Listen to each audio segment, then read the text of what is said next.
Hi, everyone. Welcome to Spill the Tea Radio, where we interview awesome singers, songwriters, and those who influence their lives. Spill the Tea Radio explores the journey, creativity, and inspiration behind the songs. My next guest is full of sass, a spice of sorrow, and something sweet. She is an emerging singer songwriter based in Ontario, landing somewhere between the sound of new wave indie pop and the feel of the sunny 70s. Her striking, mature lyrics have a way of touching the heart of any listener. She and her band have the potential, drive, and spunk to make waves in today's indie folk pop scene. So, let's spill the tea with Jay Vinyl. Welcome, Jay. Hi, how are you? Jay, Vinyl is not your last name. Jay Vinyl is a performing name. You have a Yes. beautiful French last name. Why did you choose the name Jay Vinyl?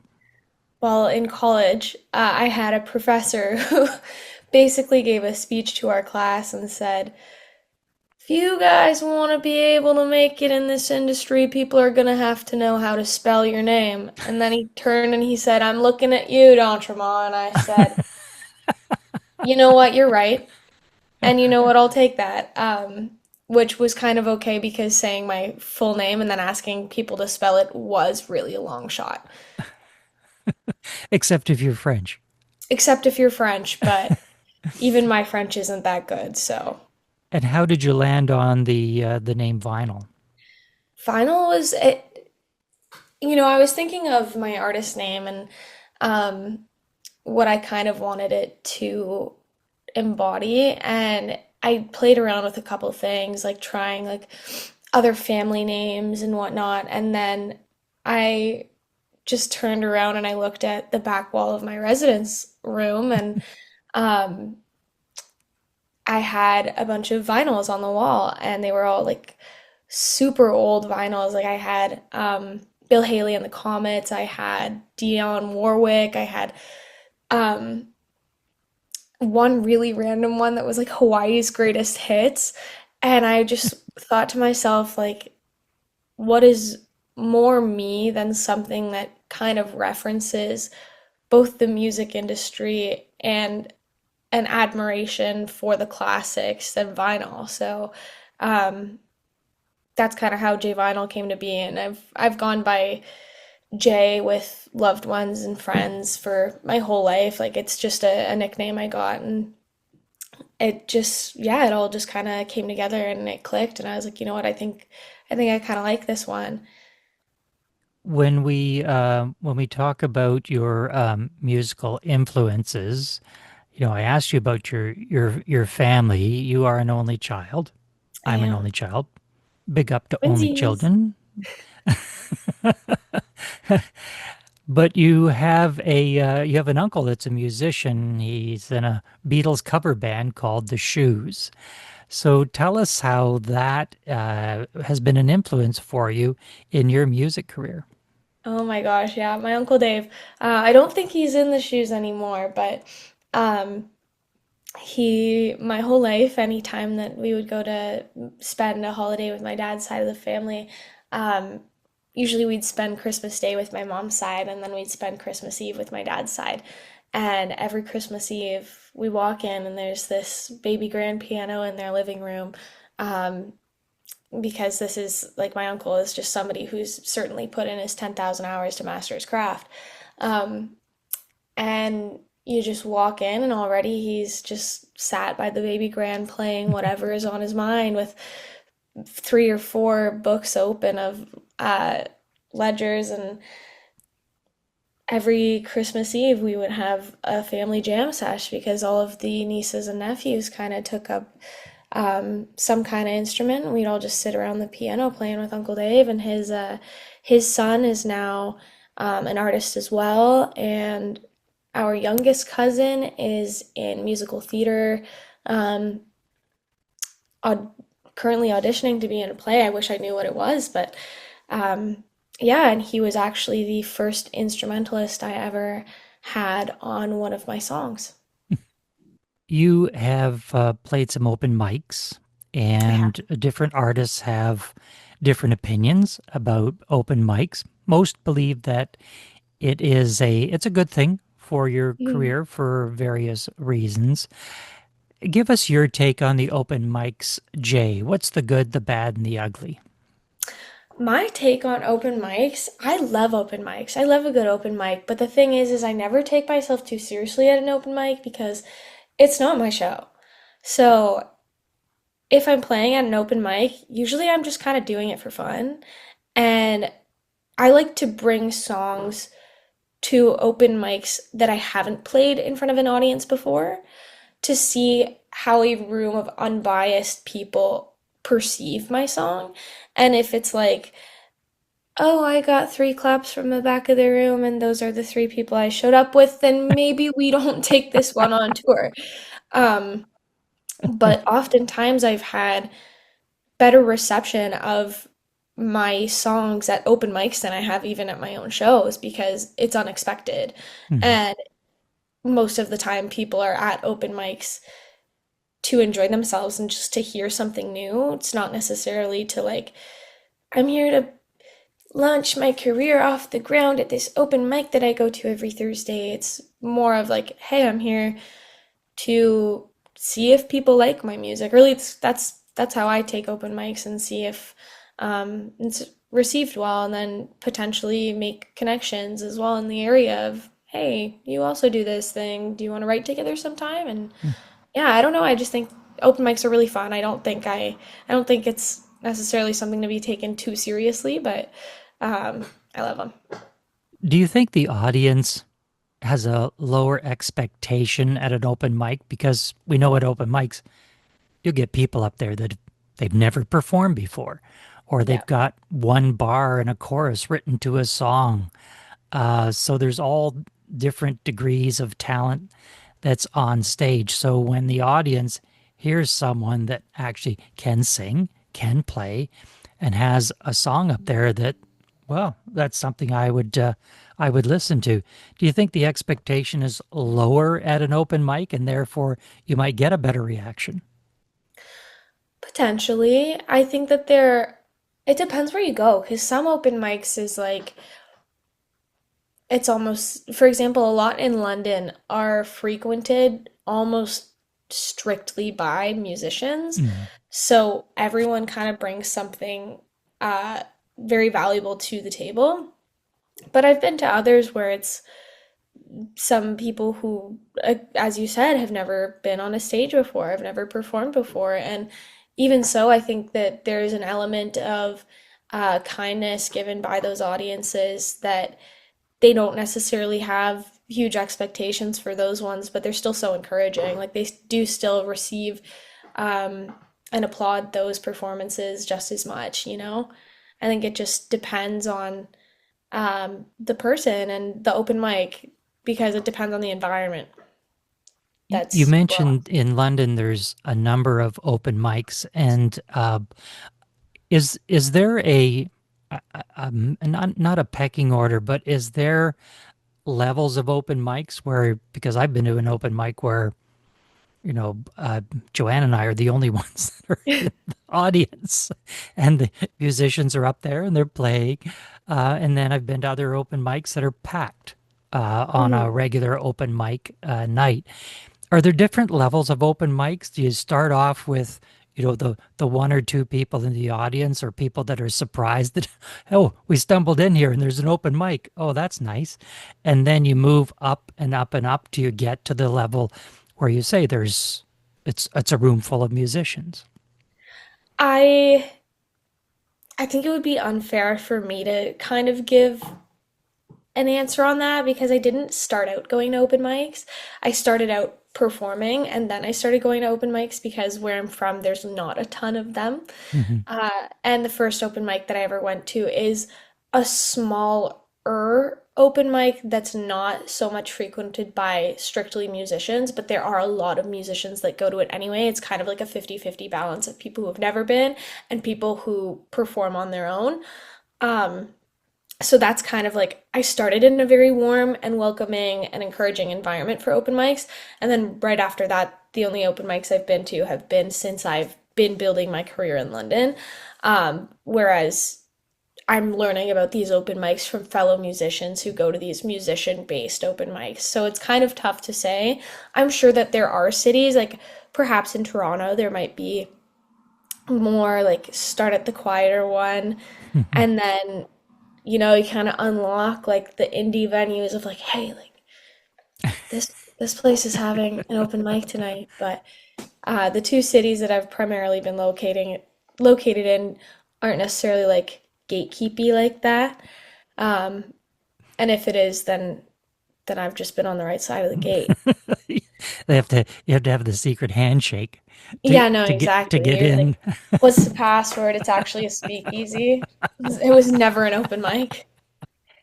You have been playing instruments since single digits, and you've got your education under your belt now. You have been performing for a number of years, but you have this long runway of career ahead of you.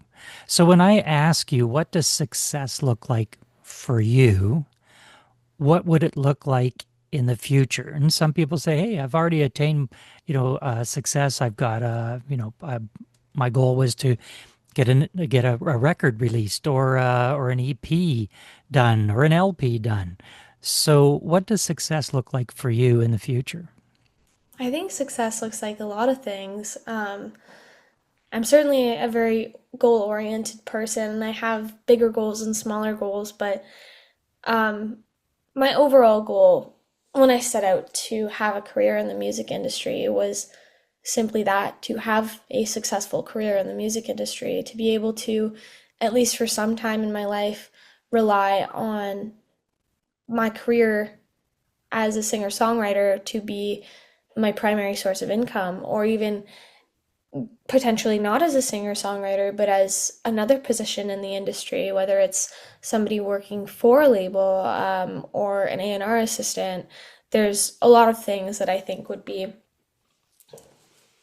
success defining for me, but something that I've dreamed of since I was a kid was I would love to be nominated and hopefully win a Juno someday. That's Grammys, or everybody wants a Grammy, but I think it's special to kind of remain Canadian, goal focused. Mhm. And I would love to be nominated for and potentially win a Juno someday. Well, I think your music has all of the attributes of Juno quality music, so keep it coming for us. Let's get into one of the songs that Jay wrote. This song was originally released in July of 2024. It was later included as a track on Jay's debut EP titled Elbow Grease. The EP was released on November 29th, 2024, which happens to be Jay's 21st birthday. Let's take a listen to singer-songwriter Jay Vinyl and her song, Magic. Shattered glass on the sidewalk where you walk alone. Broken Jones bottles and nothing but bad luck. All you do is cry on your way home. 7 years too long has got you questioning if you're good enough.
That was Magic by Jay Vinyl.